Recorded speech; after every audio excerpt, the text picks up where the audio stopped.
Mire, queremos conversar de un tema que no se ha visibilizado mucho durante esta crisis sanitaria, esta crisis humanitaria. Estamos con el director social del Hogar de Cristo, Pablo Genao. Él ha manifestado en días anteriores, me tocó hablar con él en la radio, su preocupación por la falta de alimento en poblaciones de riesgo social, una situación que, como vimos, ya comenzó a manifestarse ayer en la comuna del Bosque. Estamos precisamente con Pablo Genao a esta hora de la tarde. Pablo, ¿cómo está? ¿Cómo le va? Buenas tardes, bienvenido. Hola Iván, muy buenas tardes. Bueno, Pablo, usted había advertido de esto. Nosotros hablamos días atrás también a propósito de la situación que estaba pasando en los albergues, ¿no? Del Hogar de Cristo. Pero partamos primero por la situación de los más postergados entre los postergados. Estamos viendo con lo que ocurrió ayer en el Bosque, zonas de la capital donde naturalmente no tiene nada de fácil el quedarse en casa porque el Estado está diciendo a la gente quédese en su casa, con lo cual significa confinarse, pero además no trabaje. Y si no trabaja, no tiene ingresos. ¿Cómo interpretas lo pasado ayer en el Bosque, Pablo? A ver, Iván, esto yo creo que es un conjunto, el fenómeno de lo que significó el estallido social y el malestar y la toma de conciencia de los problemas y las desigualdades en Chile con las situaciones de crisis.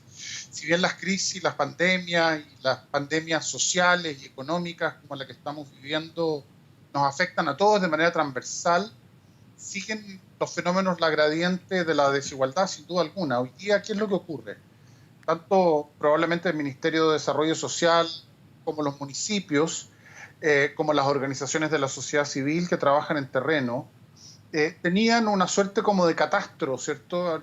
A través del registro social de hogares, etcétera, de dónde estaban las familias y las personas más empobrecidas y que requerían apoyo muy primario, como el apoyo en la alimentación. Pero con lo que ha ido ocurriendo en los últimos 2 meses, nos encontramos con que había un porcentaje de la población que, si bien lograba eh, con su trabajo diario, cotidiano, compensar la necesidad de alimento, hoy día nos encontramos con que esas personas están cayendo por debajo de la línea de la pobreza y empiezan a demandar y requerir estos elementos tan básicos para la mantención de la vida como la alimentación. Y se genera la angustia, el temor, la rabia y la molestia. Y eso es algo, una conducta colectiva bastante esperable. Esto no tiene que ver con los delitos, ¿eh? Tiene que ver con el clamor de satisfacer esa necesidad. Lo que vamos a observar en adelante son requerimientos muy fundamentales de comunidades que han quedado en situaciones de pobreza y de carencia muy importantes, que enfrentan el temor del hambre. Pablo, Eso es vamos algo a... que puede Pablo, estar en los territorios. Pablo, estamos perdiendo momentáneamente la comunicación, a ver si la podemos restablecer. Estamos con Pablo Genao, director social nacional del Hogar de Cristo. Hay una columna muy interesante que también publicó días atrás y probablemente es un tema que, como le decía yo, no se ha visibilizado mucho. Hablar de los más vulnerables entre los vulnerables. Probablemente lo del Bosque ayer, durante la mañana y también incluso durante la tarde y noche, volvió a traer a colación un tema del cual no hablábamos hace mucho tiempo en Chile. Quizás los más jóvenes no se van a recordar, pero hablar de hambre en Chile nos remite a muchos a mediados de los años 80, donde las ollas comunes eran quizás una tónica en la época de los campamentos, que lamentablemente han ido aumentando en el último tiempo. Y en esta columna que yo les cito de Pablo Genau, él habla de cómo las personas que están, por ejemplo, en situación de calle, muchas veces están invisibilizados, personas que además tienen un envejecimiento prematuro, un sistema inmunológico que es deficitario, que está muchas veces deprimido. Los hogares, los albergues no están dando abasto para estas personas. ¿Se acuerda cuando hablábamos tiempo atrás con el ministro de Desarrollo Social sobre qué hacer con las personas en situación de calle? Bueno, hay un tema allí que es enorme, que es gigantesco y que cuando comienzan las cuarentenas en los sectores más desposeídos de nuestro país, le hace, por ejemplo, la zona sur, poniente de Santiago, naturalmente allí la situación pasa a ser más compleja, Pablo, porque yo le decía, sin caer en caricaturas de ninguna naturaleza, cuando a usted una persona le dice en un sector de clase media o sector acomodado, quédese en casa, uno comienza a ver, por ejemplo, en redes sociales, imágenes de la casa como la tuya, Pablo, o probablemente como la nuestra, o de quienes están en sintonía con nosotros hasta ahora, ¿no? Donde uno tiene cierta comodidad, metros cuadrados, una conexión adecuada, en fin, una serie de beneficios que no tiene una parte muy relevante del país. Cuando uno le dice a la gente de sectores como el Bosque, la Granja, la Pintana, en fin, quédate en casa, le está diciendo no recibas un ingreso, porque hay gente primero que no tiene el paraguas de un contrato, No hay gente que se quede en su casa y a fin de mes vaya a recibir su sueldo. Hay gente que se va a quedar en la casa y no va a poder salir a trabajar en la feria, o como colero en la feria, o como vendedor ambulante, y por ende no va a traer los 3.000 o 5.000 pesos que gana en el día para comer. Esa situación, lamentablemente, que es la inequidad territorial, ha quedado de manifiesto con lo que pasaba ayer en el bosque y lo que va probablemente a seguir ocurriendo, Pablo, ¿no? Ahora ya tenemos buena comunicación nuevamente contigo. Sí, estoy a través del celular porque teníamos una comunicación media complicada. Efectivamente, Iván, ese es lo que se está logrando en los territorios y lo que nuestros trabajadores ejecutivos a nivel nacional en distintos lugares del país, en sectores de pobreza, están viendo. Yo escuchaba en las noticias hace un par de días una entrevista a una mujer respecto al tema de la cuarentena. Entonces ella le decía, mire, para mí es imposible hacerlo. Yo gano al día, y eso significa que si no trabajo un día, no tengo para alimentar a mi hijo en la noche.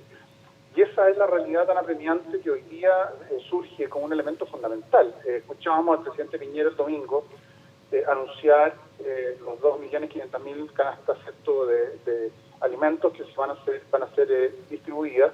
Hoy día la pregunta ¿es eso suficiente? ¿Va a permitir eso compensar las carencias y las dificultades que están presentes hoy día en algunos de nuestros hogares?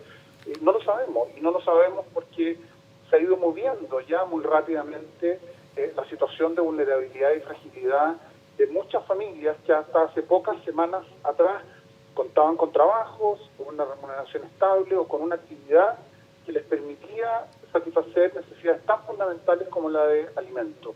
Hoy día, producto de los problemas de desempleo, las suspensiones laborales, ha generado dificultades gravísimas, y esto además se ve acrecentado por el tema de la cuarentena, tal cual como lo planteabas tú.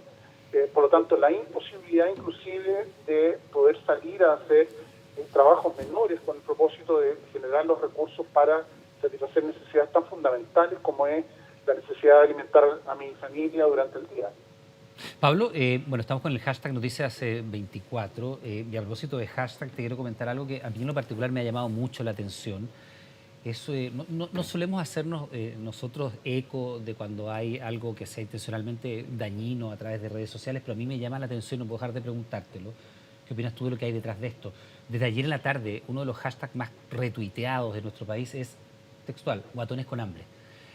Y allí hay una cuestión que es bien lesiva, creo yo, y reconozco que hay una opinión implícita en lo que yo digo. Hay mucha gente que se ha burlado de compatriotas, de chilenos que en el bosque salieron a manifestarse en contra del hambre, porque había algunos de ellos con sobrepeso. Y lo que hay detrás de eso, creo yo, es la profunda ignorancia y también algo de maldad, ¿por qué no decirlo?, de no entender que una de las dimensiones de la pobreza es la obesidad, porque hay gente que come pan, que es el alimento más barato y que te sacia más rápidamente. Entonces, me gustaría preguntarte primero cómo interpretas tú que se haya polarizado de esta manera una situación que es más bien sanitaria y que probablemente uno podría decir, bueno, pongámonos como país detrás de este objetivo que es salvar de la mejor manera posible esta pandemia del coronavirus, y empiece gente a decir esto, a burlarse de otros chilenos que lo están pasando mal y burlarse del sobrepeso de esa gente. ¿Cómo lo interpretas tú, Pablo? Iván, yo creo que esto es un tema de siempre, un tema histórico frente a la agudización de temas sociales, de conflictos, de crisis sociales. Aparece lo mejor de nosotros en términos de sociedad, de grupos humanos, donde hay una parte muy importante de las personas que reacciona empáticamente, solidariamente, sensiblemente, proactivamente, busca formas de colaborar, toma conciencia, hace una introspección respecto a sus propias cegueras, busca formas de compartir y de cambiar la vida, y son temas culturales, pero también aparece una parte nuestra, ¿cierto?, donde afloran los prejuicios y el estigma con los que hemos crecido toda la vida. Todos tenemos prejuicios, no existen las personas sin prejuicios. Yo tengo muchos prejuicios y los he construido a partir de mis experiencias de vida, mi historia de familia, mi educación, de lo que, en fin, del contexto en el cual he estado.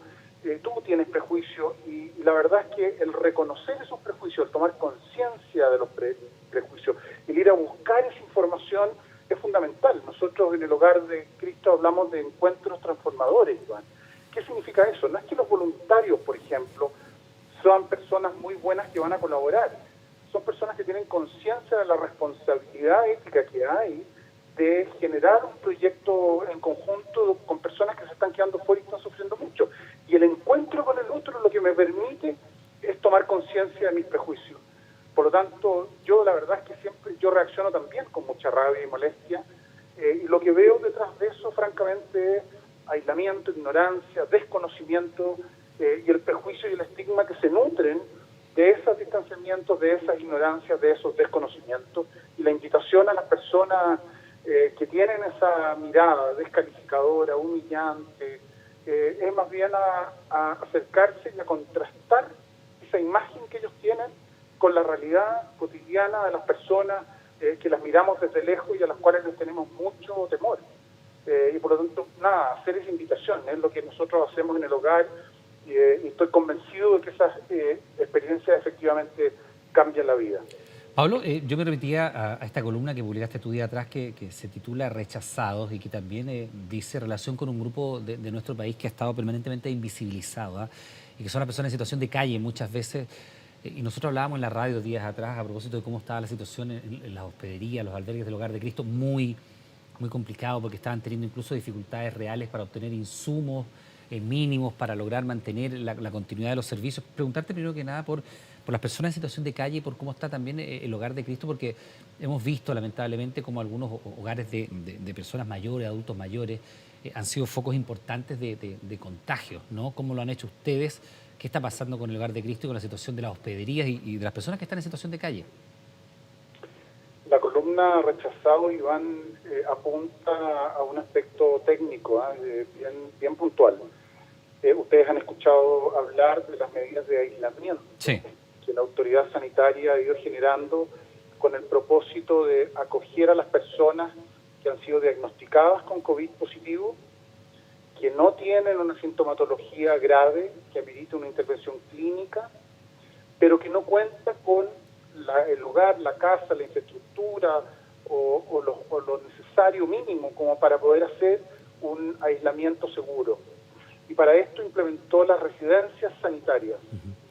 Y las residencias sanitarias básicamente son hoteles o hoteles espacios físicos que van a, claro, de salud, donde estas personas van a recibir unos cuidados y unas atenciones mínimas con la alimentación, etcétera, pero que generan unos criterios de exclusión.